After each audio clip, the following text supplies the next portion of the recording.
Welcome to Peak Analytics. Today, we're diving deep into the remarkable life and legacy of Bill Moyers, a towering figure in American journalism, public broadcasting, and political history. From his humble beginnings in Oklahoma to his role as White House press secretary under President Lyndon B. Johnson, and his decades-long career as a PBS icon, Moyers' story is one of intellect, integrity, and impact. We'll cover everything. His cause of death, age, wife, children, family, net worth, lifestyle, and a comprehensive biography that celebrates his contributions to journalism and society.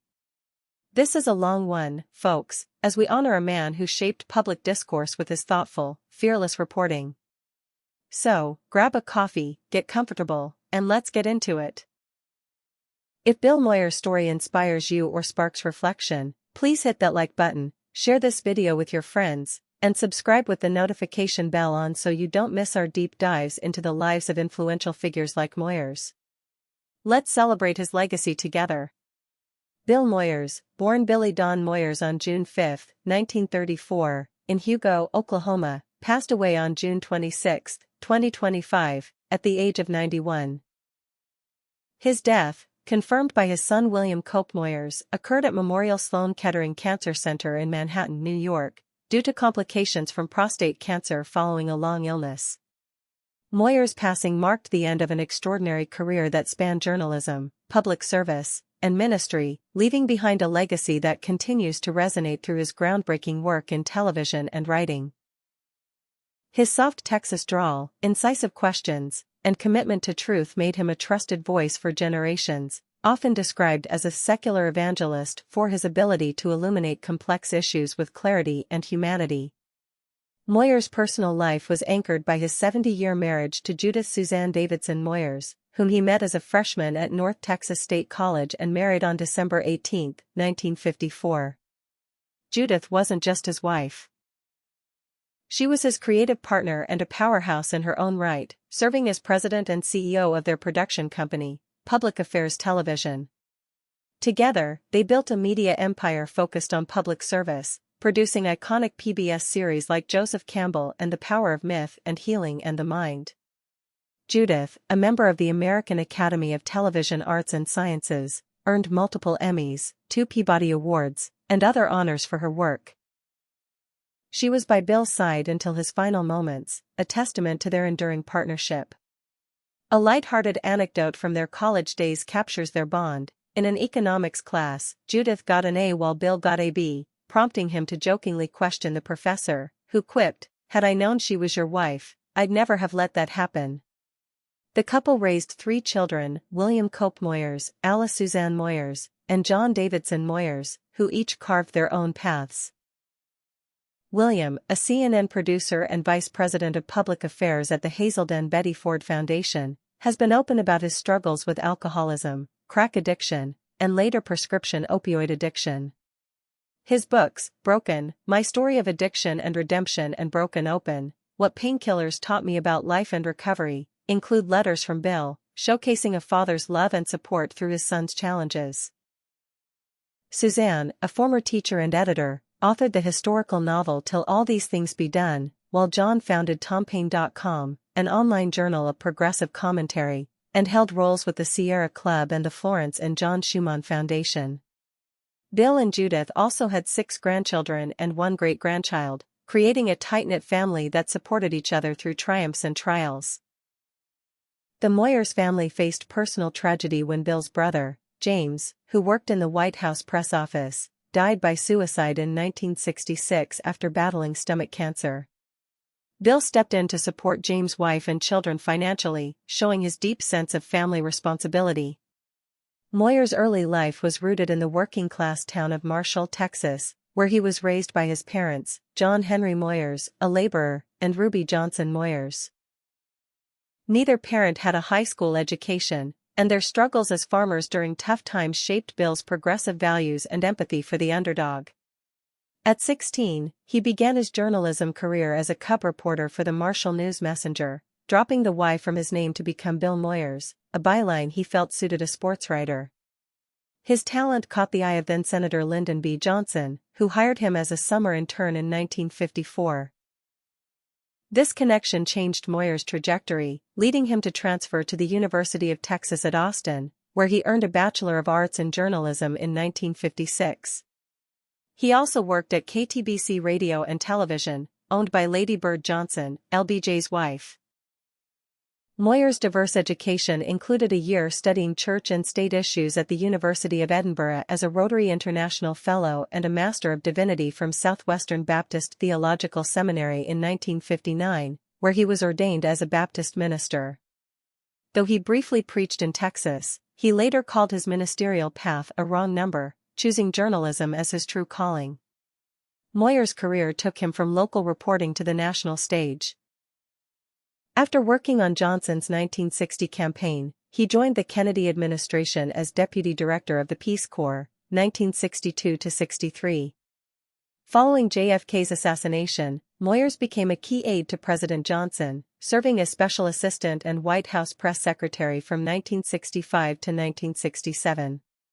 He was instrumental in crafting the Great Society legislation, organizing 14 task forces to address domestic issues like poverty and education. However, his opposition to the Vietnam War strained his relationship with LBJ, and they parted ways in 1967, with Johnson reportedly never speaking to him again.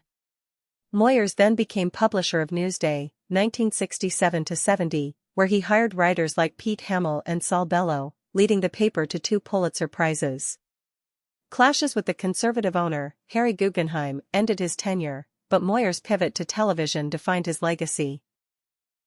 Starting in 1971, Moyers became a PBS mainstay, hosting Bill Moyers Journal, 1972-76, 1979-81, 2007-10, Now with Bill Moyers, 2002-04, and Moyers & Company, 2012-14. With Judith, he formed Public Affairs Television in 1986, producing over 70 documentaries and series, including The Secret Government, 1988, on the Iran-Contra scandal and Moyers on Addiction, Close to Home, 1998, inspired by his son's struggles. His 1988 series Joseph Campbell and the Power of Myth became a cultural phenomenon, selling tens of thousands of videotapes and spawning study groups. Moyers' soft, probing style tackled topics from corporate corruption to modern dance, earning him over 30 Emmys, 11 Peabody Awards, and a 1995 Television Hall of Fame induction. His 1993 series Healing and the Mind influenced medical education, while his 2007 documentary Buying the War critiqued media failures in the Iraq War buildup. Moyers' commitment to independent journalism led him to self-finance projects, giving him freedom to challenge corporate media and political power. He once said, "I think my peers in commercial television are talented, but they work in a profit-seeking environment that trims their talent to fit corporate America." Moyers' net worth at the time of his death is estimated between $7 million and $10 million, amassed through his journalism, book deals, and television production. His books, including Listening to America, The Power of Myth, and Moyers on Democracy, were bestsellers, adding to his income. Despite his wealth, Moyers lived modestly in Manhattan and later Bernardsville, New Jersey, with occasional time at their Virginia home. His lifestyle reflected his values, focused on ideas, service, and family rather than extravagance. He and Judith were known for their collaborative work environment, mentoring producers like Sally Roy and writers like Michael Winship. Moyers' progressive ideals shone through in his support for causes like fairness and accuracy in reporting and his presidency of the Schumann Media Center, which funds independent journalism. His biography is a testament to a life of purpose. Born into poverty, Moyers rose through grit and intellect, never losing his Texas roots or moral compass. His early work with LBJ gave him a front-row seat to power, but his journalism career was about holding power accountable. From exposing racist attacks in Rosedale, The Way It Is, 1975, to documenting grassroots activism, Moyers gave voice to the marginalized. His interviews with thinkers like Joseph Campbell and Robert Bly sparked cultural movements, while his critique of corporate media earned him both praise and criticism as a liberal. He embraced the label lightly, preferring citizen journalist to reflect his independent spirit. Even in his later years, Moyers remained active, producing a podcast on racism and voting rights and serving as a mentor to young journalists.